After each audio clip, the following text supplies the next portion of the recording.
Adding music to a video using the Inshot mobile app is quite straightforward. Here's a step-by-step guide for a 1-minute tutorial video. So let's start. Launch the Inshot app on your mobile device. Tap on the video option to create a new project. Select the video you want to edit from your gallery. Now to add the music, tap on the music icon from the toolbar. Select track to choose from Inshot's music library. Now you will be getting a lot of options to choose the music from your Inshot music library. All you need to do, you just need to check and select the kind of music you want for your particular video.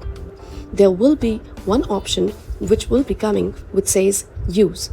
You just need to select the music and you need to tap on the use button.